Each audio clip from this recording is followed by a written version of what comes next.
with your faith, with your compassion, with your grace, oh, with your grace. Good morning.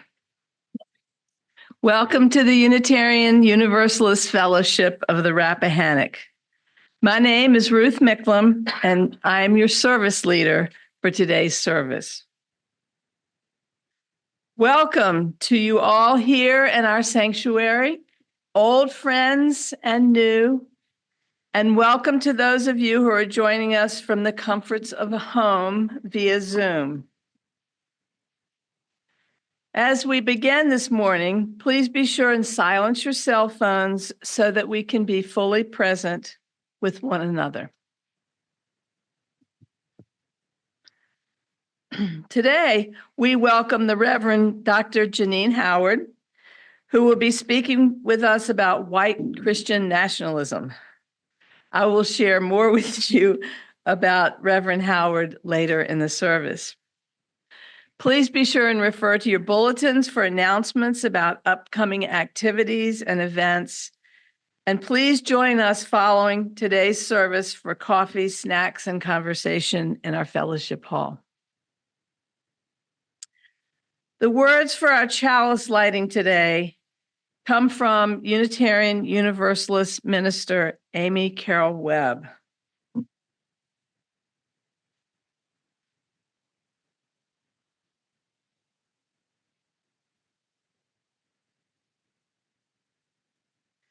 We light this flame for the art of sacred unknowing, humbled by all that we cannot fathom in this time.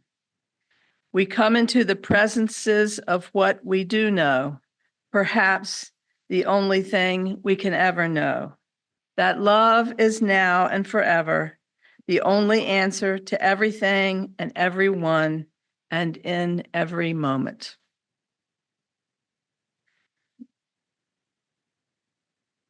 We come from many places along different paths, bringing different truths. We come with different histories and different realities. And yet we come together as one people with faith that we can use our differences to heal ourselves and each other, to bring wholeness to a fractured world.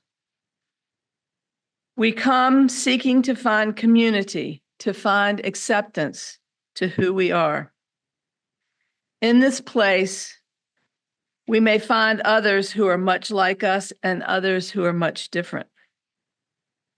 May our lit chalice remind us that we are a people taught by different stories with many voices, but always one people working for a world where love creates justice and justice gives birth to peace. So we have a reading this morning from the book called Becoming Kin.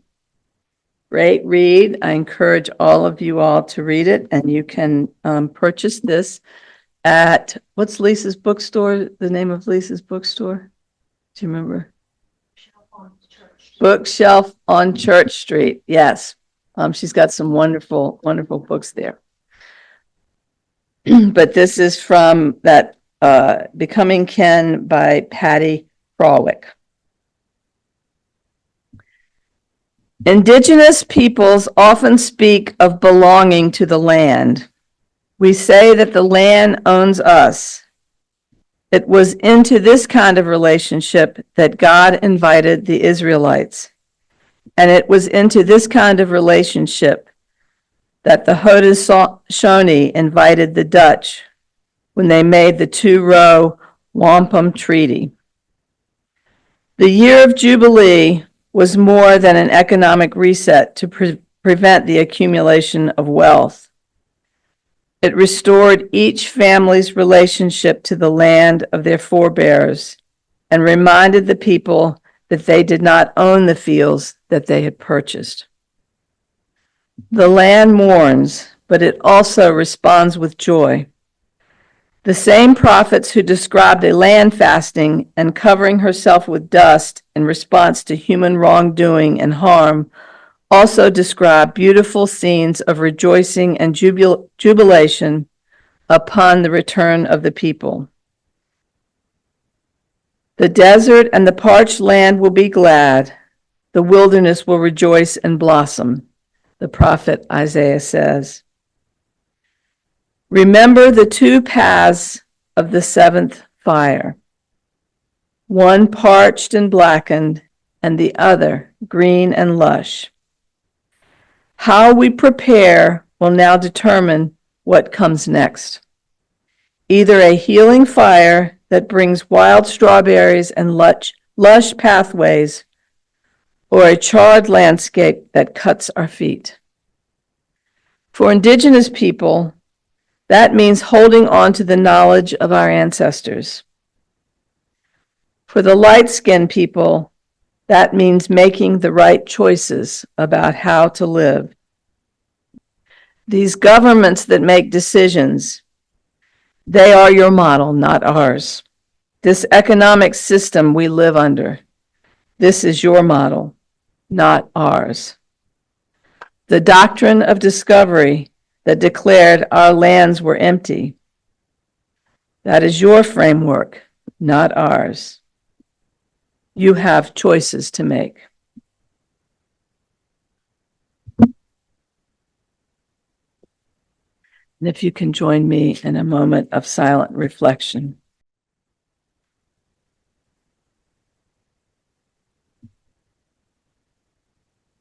Okay.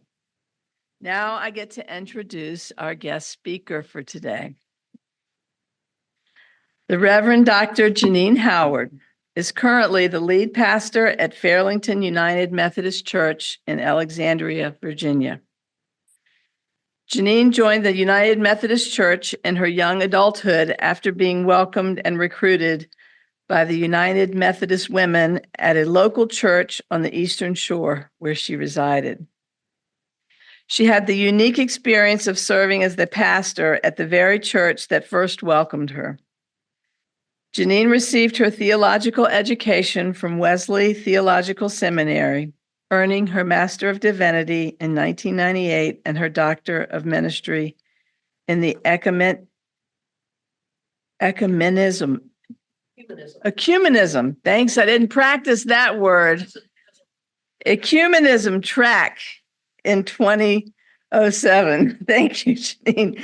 She was the lead pastor at various churches before being called to leadership at the cabinet level of the Virginia Annual Conference. Most recently, she concluded her term as the district superintendent of the Danville District. Janine has 32 years' experience serving churches in Virginia, and we have been fortunate to have been in her presence a few times here at UUFR. Please join me in welcoming the Reverend Dr. Janine Howard here to share her knowledge of white Christian nationalism and how we can resist this dangerous movement. Janine? You've got some water. Okay. Travel with water. Thank you, Ruth. It's my privilege to be here today. I appreciate getting this call back every year. I think 2 years I couldn't make it. It was a rough year. That was the year that just coincidentally, both of my sisters and my parents died within about 3 months of one another. We had a lot we were sorting through that year. So it's always a good thing to come back here. The other thing that I want to do, because some of y'all were here last year when I came and talked about what was going on in the United Methodist Church at that time. I have the good news, and you may be aware of this already, depending on how close attention you pay to such things.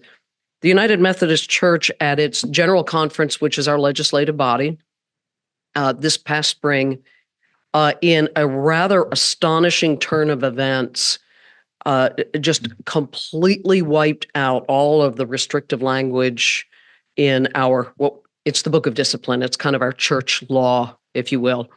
And so now there is freedom for openly out clergy to be appointed to our churches.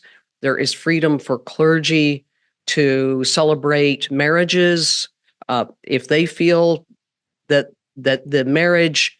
We always have a choice when it comes to marriage. It doesn't make any difference about same sex or not, but we always have a choice whether to celebrate a marriage or not. But now we're free to do that without the threat of being brought up on church charges. So I can tell you that the church I serve is very excited about it, and we feel like, well, we felt for a few months like we could breathe. Things have taken another turn on the secular front, but I just wanted to update you that those things have happened. Yes, the church has experienced a split. A lot of the split has taken place. We're still continuing to see some churches who want to leave the fold and clergy who want to leave also, but we are on the other side of the big decisions, and many of us are very pleased that we've come to this place. We feel a lot freer to be in ministry with all people without exceptions and caveats and carve-outs and that kind of thing. So the thing I want to do today is talk a little bit about white Christian nationalism, and I'll tell you why, maybe a little bit more of the why in just a few moments. Let me give you some of the context in terms of my own history, and maybe that will help you frame why this is an important topic, no matter where we're coming from. So I grew up in a family that in the time that I was coming of age, we were a little bit unusual. I think you could have called us spiritual, but not religious, back before that was even a thing. And I grew up in a nominal Presbyterian religious upbringing, but my dad, who had selected the church that we attended, did so more for the intellectual stimulation that he could get from other people. There were lots of academics in that congregation. And also the church had a strong commitment to the civil rights movement. This is back in the 1960s. So I grew up in a church setting. I also attended a girls' school that was very firmly connected to the social gospel movement of the turn of the last century, a movement that rather naively thought that God's kingdom could be brought into being just by our good works. A lot of things that were disabused by two great wars that consumed the whole planet. So I was steeped in a certain kind of Christianity, but we weren't terribly religious. We went to church back then the way people kind of go to church now, which is 1 or 2 Sundays a month. That's the standard for people in mainline Christianity these days. 1 or 2 Sundays a month. It's not an every Sunday practice. So I then came, as was noted in my little biographical statement, I came to be a United Methodist, kind of against my better judgment, because I'd experienced a United Methodist clergy person when I was in college who was a classmate, but who was not a very pleasant person. And I thought, if that's what United Methodists are, I don't think I want to be one of them. Well, the universe has a way of laughing at us.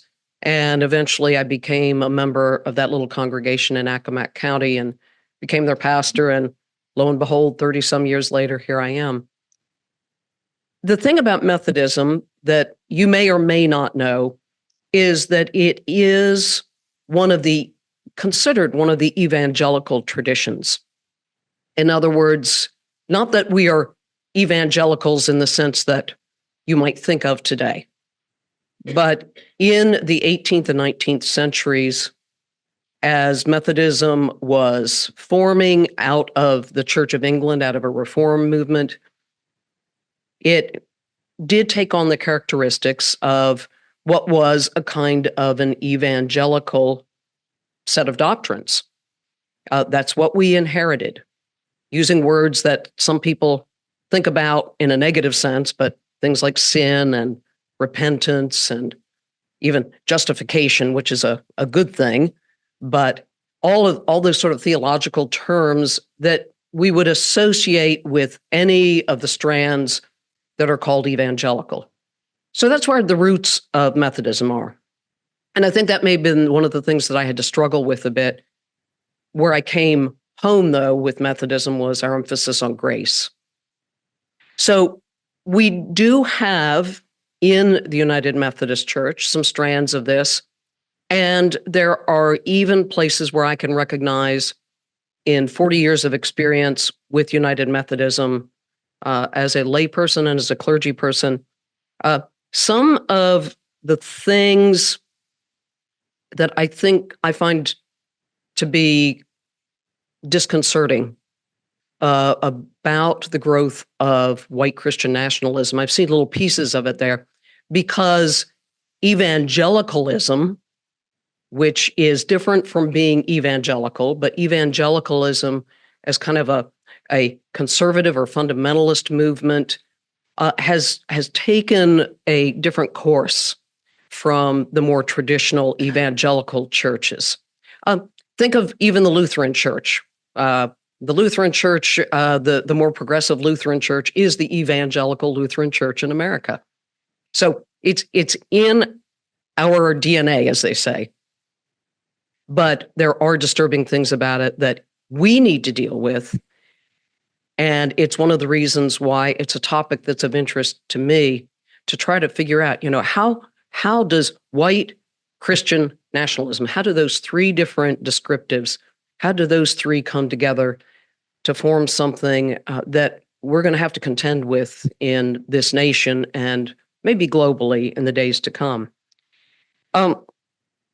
I have been, just to give you a little idea of my background, I'm not an expert in the topic, but one of the things, because of sort of exploring this in terms of the faith tradition that I'm part of, seeing how people can move into white Christian nationalism from something that seems basically pretty good, our emphasis on grace, on goodness, and on the goodness that the divine one sees in us and the way that we as people can live that out.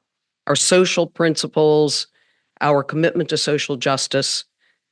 Exploring that has led me to engage in a lot of different ways in terms of learning more about white Christian nationalism. In the city of Alexandria, there's an interfaith group that has done a fair amount of work in this area. I've attended several seminars. They tend to meet at Virginia Theological Seminary, the Episcopal Seminary, which is right in my neighborhood.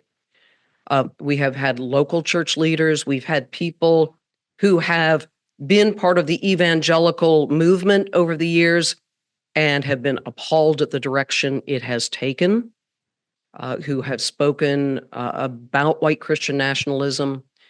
We were given the opportunity to share together portions of the documentary God and Country by Rob Reiner. He produced and directed that, and then have conversation about it as a group. Jim Wallace of Sojourners, whose quote is in your program for today. Jim, who is also an evangelical who at one time would have been considered kind of conservative or fundamentalist, is now very, very progressive. And Jim Wallace was a speaker just a month or so ago at the seminary.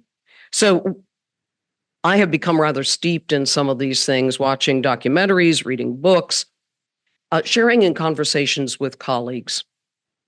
And we are all trying to process the rise of white Christian nationalism in this country, the impact that it's having, and the ways in which we can resist, especially as people who are seen and who bear witness in our own lives as Christians. I have friends down in Danville, Virginia, which is, of course, the last capital of the Confederacy, and just a refresher in American history. I have some young colleagues down there who are pretty conservative to moderate theologically, but they told me that they had ordered T-shirts that said, "I'm a love thy neighbor Christian, not a storm the Capitol Christian." I said, I want one of those, because I think sometimes when people see me as a representative of a Christian tradition, that it is important for me to be able to say, there are Christians and they're Christians, and to understand and to help people interpret better how we got to this place and what the differences are. So this is really important to me because I don't know the demographics of this fellowship. I know my father was a member of the fellowship in Chandler, Arizona for a number of years. Again, he chose that fellowship the same way he chose our Presbyterian church because he wanted that intellectual stimulation in his life. He wanted to have good, hard conversations with people. Dad said, I'm an agnostic. I'm a scientist. I believe there is some organizing principle to the universe, but I don't know what it is. So I would say if I have to be labeled, I'm an agnostic. And it's like, that's fine, Dad. I'm an ecumenist. Yeah, which means ecumenism is within the Christian community, being in dialogue with and being respectful of all traditions. But even more than that, I'm very respectful in terms of interfaith conversations and also in conversations with people who don't claim any kind of faith. That is how I was raised, and that's how I am, is to be open to all kinds of expressions. But not knowing the demographics of this group, but knowing Unitarians on the whole, have people who are refugees from various denominations and religious practices, people who might be agnostic, people who might be atheists. I want to be respectful of all that. But I do, not as an apologist for Christianity or for United Methodism. I just want to talk a little bit about white Christian nationalism and what it is, and then maybe a few things about how we together can resist. So what I'm doing is, kind of calling other people to action, no matter whether they're Christians or not, and to think through it in a way that is helpful. So I noticed before the election, before I turned off my news, there was a flurry of ads. You all may have heard these on my satellite radio from Ron Reagan, that is the Ronald Reagan, his son, who is heavily involved in the Freedom from Religion Foundation. Okay, and that's fine. That's fine. I just found it curious that he ended, first of all, that he was celebrating that the rise of nuns in this country is greater. And I thought, okay, well, that's fine. You're celebrating it, and I'm not going to deny that. But it was interesting that at the end of it, he signs off by saying, Ron Reagan, lifelong atheist, not afraid of burning in hell. And I thought, well, if that's your idea of Christianity, I need to have a conversation with you because that's not where I am. But here's what I think. I think these ads are being pushed because of the fear and the anxiety that's being caused by the rise of white Christian nationalism. I think it's a response to that as much as anything.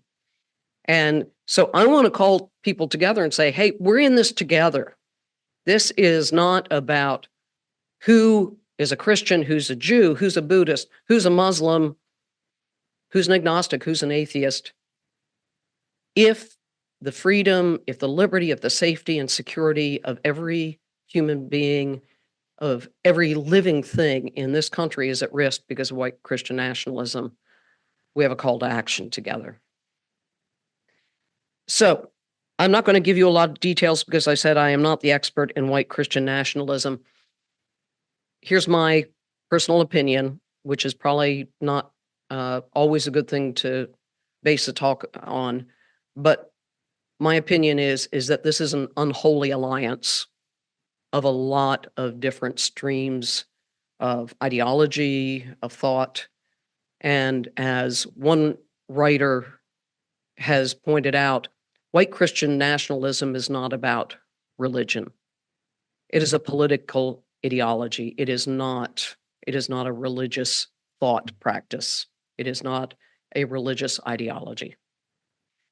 And I think that's important to note, is that Christianity has been co-opted by a kind of nationalism and white nationalism. The same writer points out that there used to be a kind of nationalism in this country, and I sort of think of it as the kind of nationalism my parents practiced, especially my dad.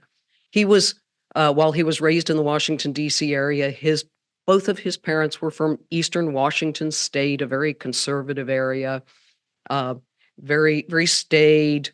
I have no idea if they even participated in church life, but we had an American flag hanging every national holiday outside of our church. We paid attention to sort of the civic responsibilities and practices that would have been normal for a middle-class family growing up in this country in the 1960s. So I am a product of that. And I'm also a product of my mother, who was a League of Women Voters president, chapter president. So I have a strong sense of the need to be engaged in a civic way. But now I'm discovering that that kind of civic engagement and a kind of a naive patriotism almost that probably surrounded our family growing up. Not overt, not overly demonstrative, but at least hanging out a flag on holidays and being respectful of it and that sort of thing. I realize that too has been co-opted. And one writer, I think, put it well, is that that kind of sense of civic nationalism, civic engagement, civic responsibility has been co-opted by a blood and soil nationalism, which is based not on the reading that Ruth gave us, not on the indigenous peoples who were here, but is on the conquering Europeans who came to this country. And that we can trace that sense of nationalism back to the earliest days as colonies, that it goes back way before the Civil War. Some people look at the Civil War as sort of a beginning of this sense of nationalism that begins to, co-opt this white supremacy, this racial animated kind of a stance. But it appears that it goes back so far, it's going to be hard for us to untangle. I will say that I am only about a third of the way through the 1619 Project book. It sits next to my chair.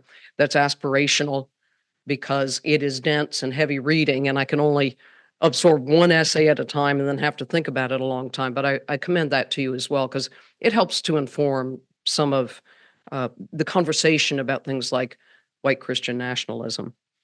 So we have nationalism, we have Christianity that's been co-opted into it because evangelicals saw through this a way to gain political power. And as I said, I went to a seminar where one of the ones who has fled that scene still considers himself to be kind of a conservative Christian, but who realized the cynicism of evangelicalism in this country and the way it allowed itself to be co-opted in order that it could gain a place at the table and could gain a place in power. I will say also that this sense of nationalism and co-opting of religious practices, for those of you who are students, it will come as no surprise that this really goes back to Constantine, 1500 years ago, when Christianity became the religion of empire. And we're still dealing with that. So this is how entangled and enmeshed we are with all of this. And there is this unholy co-opting. One of the people that I found to be useful, I read this book a year or so ago. It's called White Too Long by Robert P. Jones. And it includes an extensive amount of research. And that's one of the things that we're missing these days in a lot of the conversation. It's more like emotion and gut that we operate on rather than paying attention to research. And I think this talks a little bit about how some of these things pull together. Speaking in a summation of one of the chapters about mapping Christianity, white Christianity, and attitudes, and how that plays out in terms of race and immigration and so forth, he concludes this way. This chapter demonstrates with rigorous quantitative evidence, I like that, a disturbing fact, that Frederick Douglass's nearly 200-year-old observations about the positive correlation between white supremacy and Christianity continue to be supported by contemporary evidence. Not only in the South, but nationwide, higher levels of racism are associated with higher probabilities of identifying as a white Christian. And conversely, adding Christianity to the average white person's identity moves him or her toward more, not less, affinity for white supremacy. White supremacy lives on today, not just in explicitly and consciously held attitudes among white Christians. It has become deeply integrated into the DNA of white Christianity itself. Now, white Christian nationalism is not just about race, not just about ethnicity, it's about many other things. 2 weeks ago, when I preached at Fairlington United Methodist Church, I pulled some quotes that were connected to a rather alarming email that was sent to members of the interfaith group that I mentioned earlier. An alert was sent to all of us who had participated in events over the years on the Thursday after the election, and it spoke about a text message that I'm pretty sure you all have heard about by now. At that point, a lot of people in the congregation hadn't heard about the ugly, awful text messages that were sent to African Americans, predominantly in the South, about reporting to the plantation by noon. So, yes, racism. But they also offered us links to a couple of other articles. And in the articles were screenshots of memes and comments made by some pretty prominent folks who you could say are associated with white Christian nationalism. Nick Fuentes and Evan Kilgore being two of them. And the list of things I read to the congregation that day were ugly, and yet I felt needed to be read out loud that day. Because I wanted the congregation to think about the possibilities, not the politics, but the possibilities for the consequences following the election, and the kind of people who were now emboldened and empowered, and many of whom are getting a pulpit because they have allied themselves with Christianity and with a particular form of Christianity, especially in this country. Those were a whole set of commentaries on virtually every group in this country that is now vulnerable, that is now othered, that could now be considered a minority group, at least from the standpoint of the people who will be assuming authority and power soon. Things about women, things about gay people, things about trans people, comments that interracial marriage needs to be banned, comments about women's access to reproductive health care in all of its forms. So I read that aloud that Sunday to get the attention of the congregation, to say, here's what we're confronted with, here's what we might have to be dealing with in the days to come. But we have a response. And this is where I want to bring you all into the conversation a little bit more, and maybe in the discussion part we can talk about it. We need allies in this. And we need allies who don't think about, whether our ally is a Christian or a Muslim or a Jew or an agnostic or an atheist, but allies who are committed to the dignity and the safety of all creatures, because this impacts the environment, the goodness of God's creation. So here's what I suggested to the congregation that day. I suggested, let's look at our core values. Let's look at who we are and let's double down on them, because it goes right down the list of what I just read to you that we're going to be dealing with. The policies, the initiatives, the executive orders, whatever it is, however it comes, but from a group of people who want to roll back many of the things that we have taken for granted, whether they're enshrined in law or policies or just in good common civic sense. Fairlington United Methodist Church, just before I got there, had gone through an extensive process and wanted to tighten its approach to ministries, wanted to focus more tightly. So they came up with 4 areas that are areas of emphasis that we would align our practices with. The first of those is food security. Now, with the kinds of things that are possibly coming our way, food security could be threatened if we deport the people who are, harvesting, collecting, helping transport the food we eat. Food security. For some of us, it may not be a problem. We may be able to make it, but the vulnerable in our midst cannot. Food insecurity is going to hurt the most vulnerable the most. Our second area of emphasis is housing security. Same thing. If we deport people, the president of the American Roofing Association is a member of a Northern Virginia United Methodist Church and said, if these deportations take place, that's half of our labor. That is half of our workforce. So housing security is going to be possibly heightened, or insecurity, I should say. Another of our emphases is immigration justice.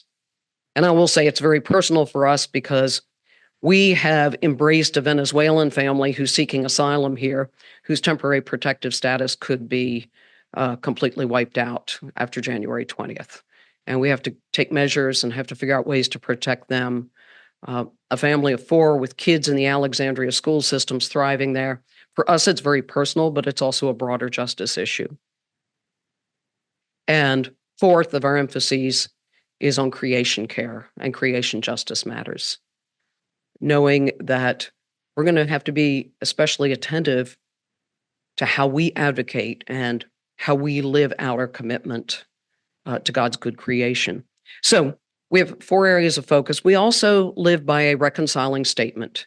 Within Methodism, there's been a sort of a caucus or advocacy group, and churches aligned themselves to the reconciling movement. And so we have a pretty bold reconciling statement that speaks to all range of things, including political affiliation and immigration status. It's not just about LGBTQ matters. It is about as full a range as possible of inclusion that we could come up with. And what I invited the congregation to do was to double down on all of those things, find ways that we can stand together, that we can take care of one another, because we're going to need to keep our eye on this in a way that we have not had to, because the things we've taken for granted may not exist. We may have to resist more strongly. I have a couple of colleagues that I meet with every Thursday morning on Zoom. We're part of a peer group, and we were discussing, how are we going to resist? How are we going to advocate? And I said, well, I think we all need to become Zen Protestant Jesuits. We need to incorporate all of those traditions. Now, I realize that may not help you all much, but maybe Zen Jesuits, I don't know. The Jesuits with their ability to put their bodies on the line and into action. The sort of Zen, which is that ability to be contemplative and to be grounded, to make sure that we are deeply rooted and that we're not just acting out of emotion, and that we learn that we are facing a very calculated, informed, financed, a very strong and powerful movement in this country. So Zen Protestant, Zen Unitarian Jesuits, I don't know, but taking together those traditions and those and the practices, the best practices, which is what I am trying to help collect people around right now, is what are the best practices we have for this?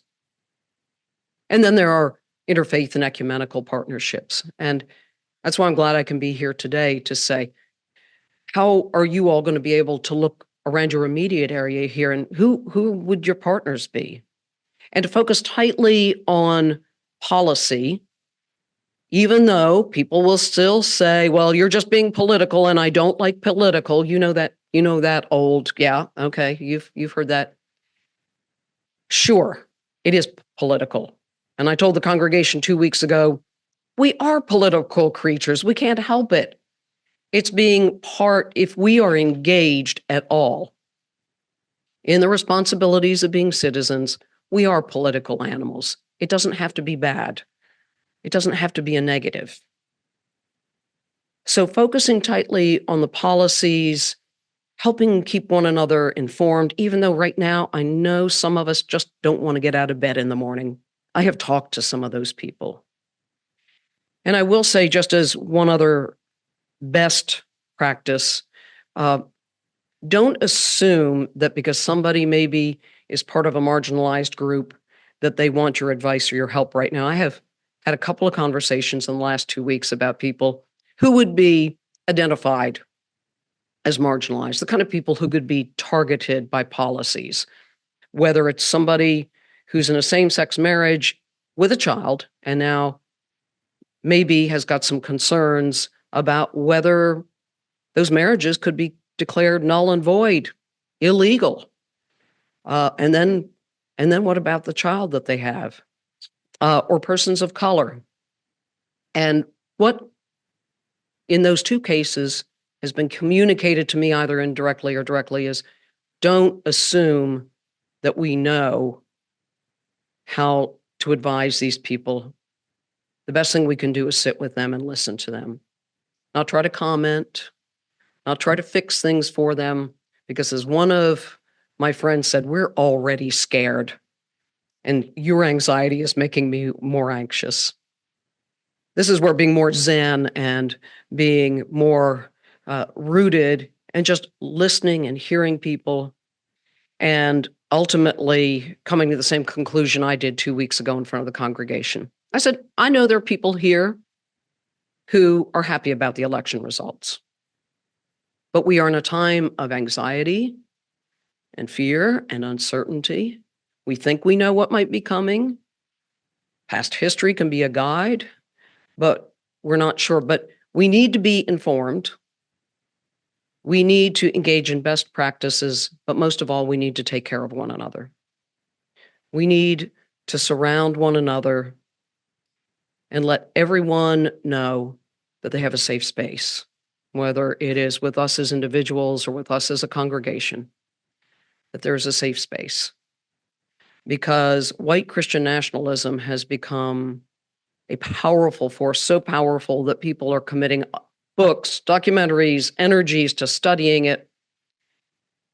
At some point, we're going to have to act. And we're going to need a lot of allies. We're going to need people.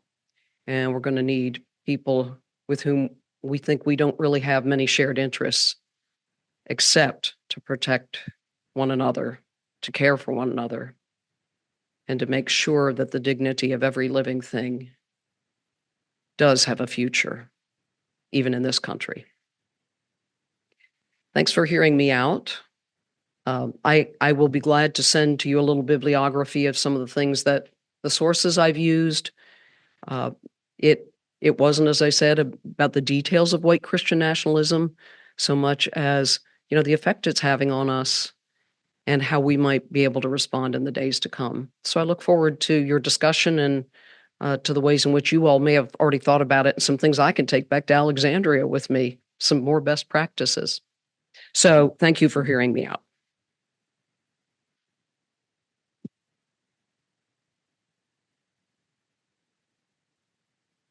Thank you, Janine. I also watched that documentary that you referenced probably a couple months before the election. And I kept wanting to share it with people and say, you need to see this, you need to watch this. And then it is so depressing and so frightening that I didn't want to cause people more anxiety.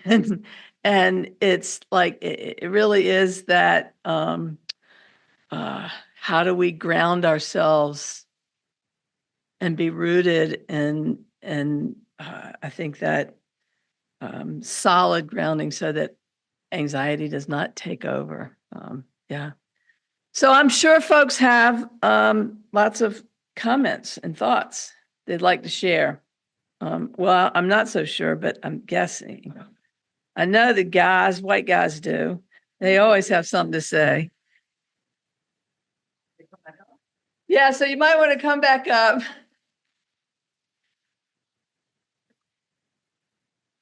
Sorry, I didn't mean to like that. Thank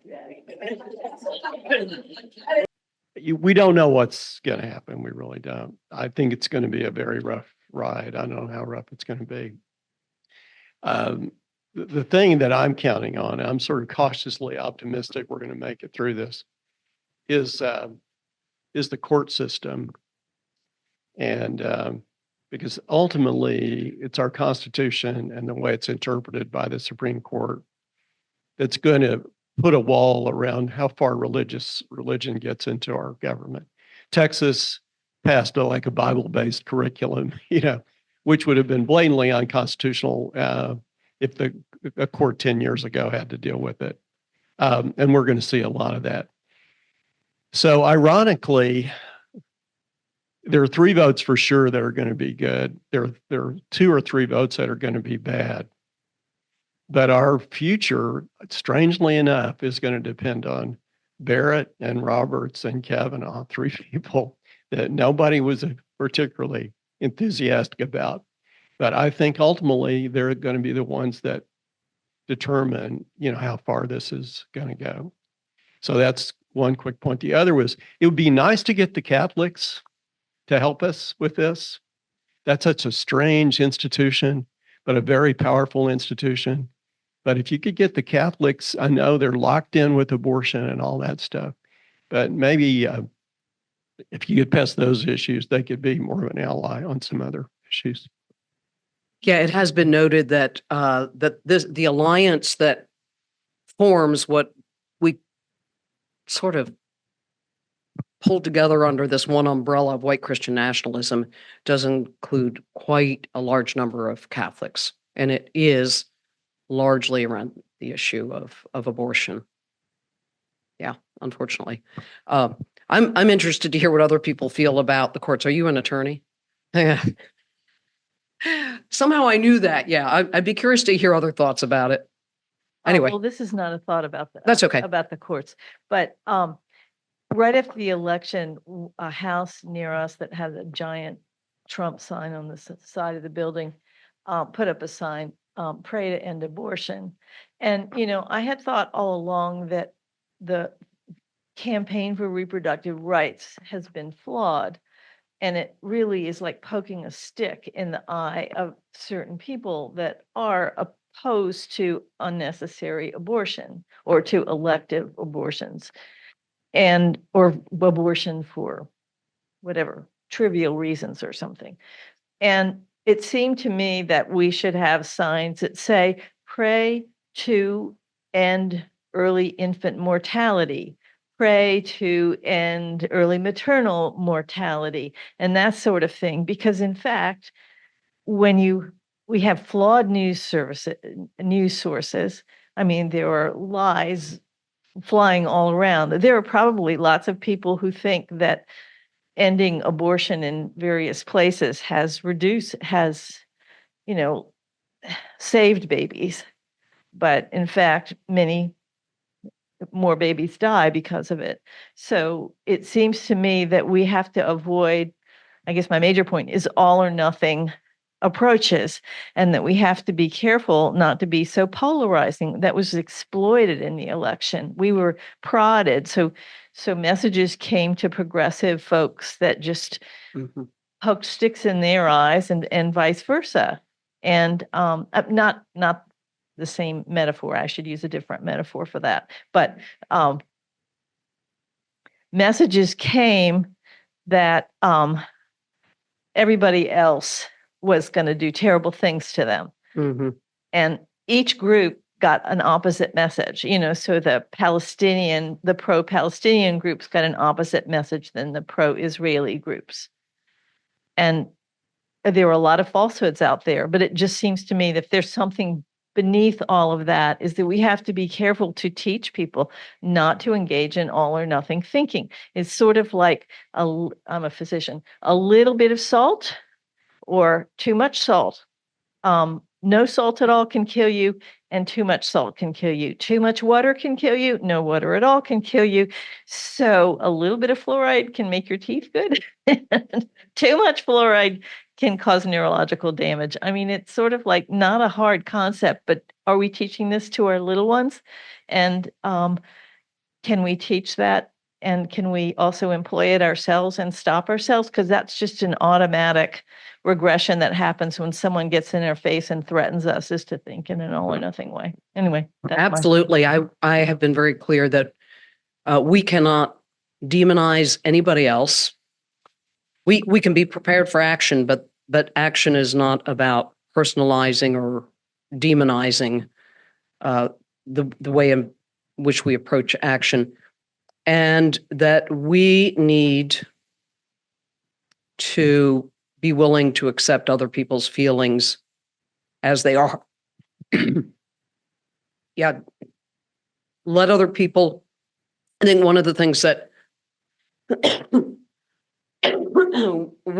I said a couple of weeks ago is that I am aware that there are some really ugly bumper stickers out there that say expletive your feelings. They tend to be paired with a certain political or some kind of stance. And it's like, we can't be that way. We have to allow other people to have their own emotions, their own feelings about all of this. And we have to respect that, even while we were planning to take action to protect people, the vulnerable in our midst, especially. Yeah, that we can do those things together. We can hold those things together at the same time. Excuse me. Thank you so much. That was really an amazing talk for what is truly an amazing time. I'm also a lawyer, and I guess I am very much more pessimistic about how this is going to turn out. And maybe Eddie didn't say that it's going to turn out okay. He just said this is what we've got. We've got to live with it. You know, this court has dismantled everything that was important about protection from government overreach, particularly executive branch overreach, with its decisions on immunity of the president and throwing out classified documents cases. I don't think that this court is going to be of any value in the next 4 years. However, I do think that community may be of value. You listen to some of what's being said about how central these immigrants who may not be documented yet are to communities. And as you said, to food security. I think if truly millions of immigrants start getting deported, you're going to have people realizing they did not elect what they thought they elected. And I think that what may happen is 2 years of mayhem. And then as long as we're not all killed by a nuclear war, then we might have a bit of a right sizing. But I don't think the courts will help one lick. I would say that is part of my ongoing approach with the leadership. Our leadership team is going to issue a letter in the next couple of days, pretty much reiterating what I said 2 weeks ago, which is we're just going to double down on our core principles and so forth, because there's some things we can't change at this point. We just can't change deportation policies. It's obvious we don't have the way to do that. And I don't think we can, while we can hope for the best, we need to have a plan for the worst. And I don't think that's a matter of being pessimistic. I think that's realism. And it's time for communities of faith or communities of like-minded people. We've got to find ways to be working together, not in our own silos, in order to protect the vulnerable in our midst. That's my strong emphasis right now. I'm less worried about my own. I've had a good long life. Yeah, my finances may take a hit, but I'm pretty sure I have a place I can live and I know how to grow things. So I'm a vegetarian. I don't need meat anyway. So, but I think about other people who don't have the resources.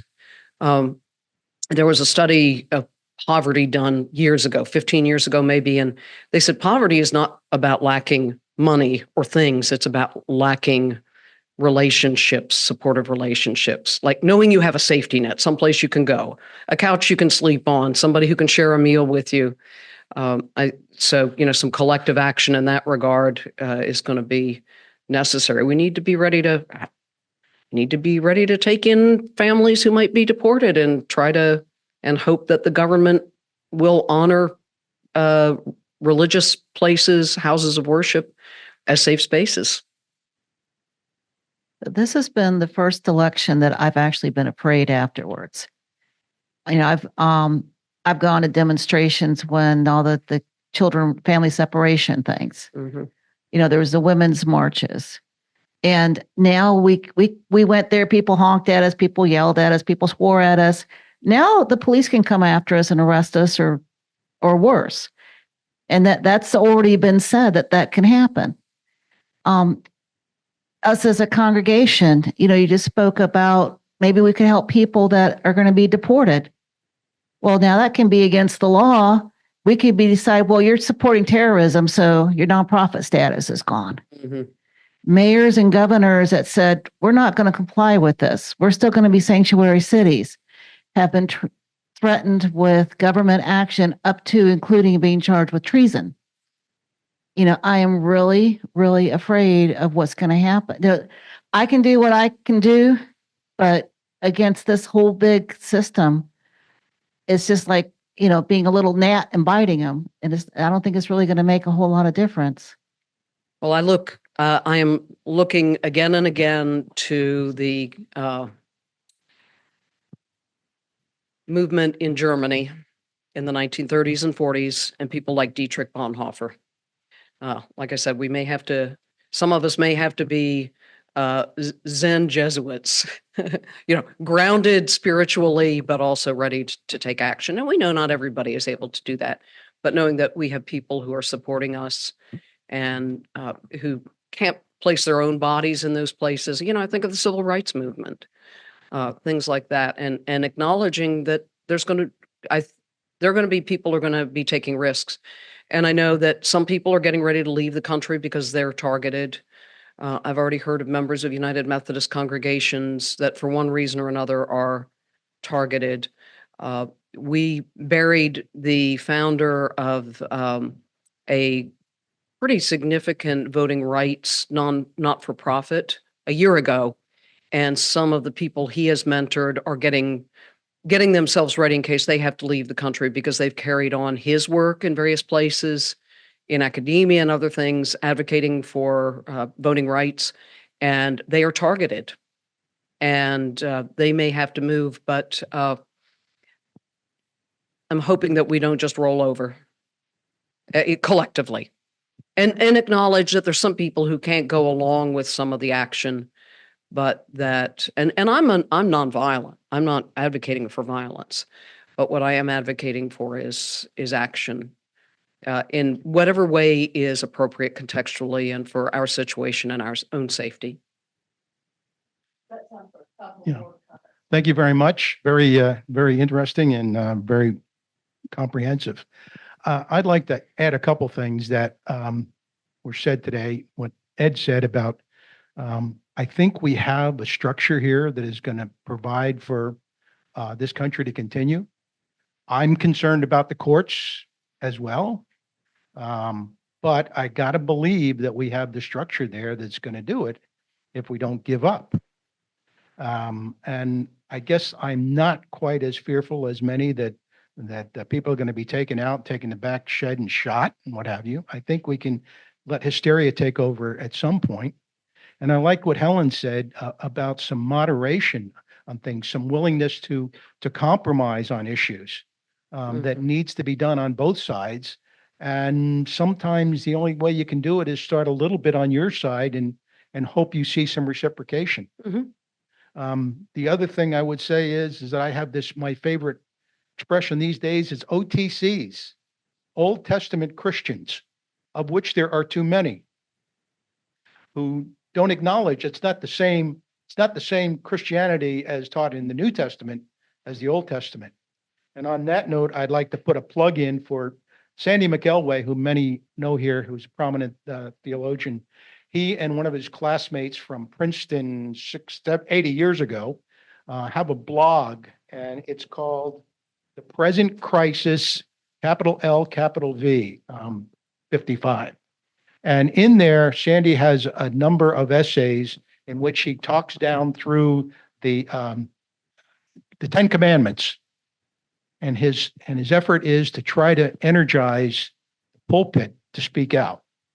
So if you have an interest in reading through that, it's called The Present Crisis, capital L, capital V.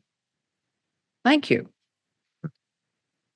Okay, we have one large.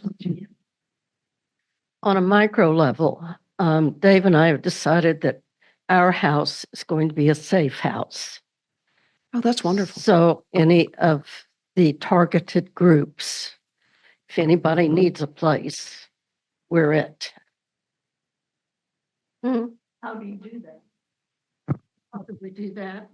Anybody can come to our house that needs a place. How do they know? Well, we're not. She's telling us right now.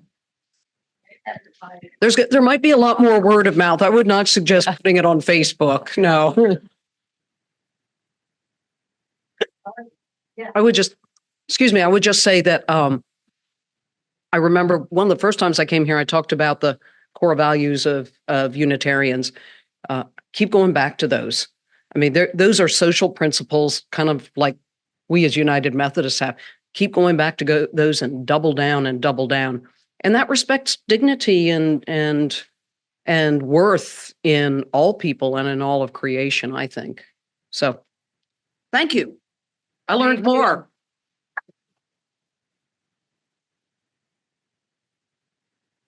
Thank you. Thank you, Janine. Thank you, everyone. And since I'm at the bully pulpit, so to speak, I'm going to caution us about that compromise word for one reason, and I do believe in compromise.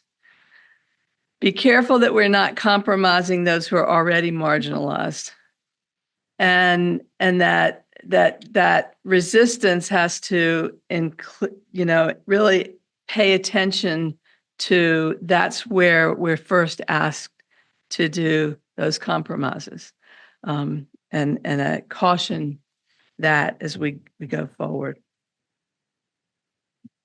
The flame is extinguished, but not our hope for the future, our courage in the face of crisis, or the love we share in all the world. If you could remain standing for these closing words. No matter how weak or how frightened we may feel, we each have gifts that we can make a difference in the world. In this coming week, may you do at least one thing to support the broken, to welcome the stranger, to celebrate what is worthy, to do the work of justice and love. Be strong, be connected. Each day act so you may be a little more whole. Namaste.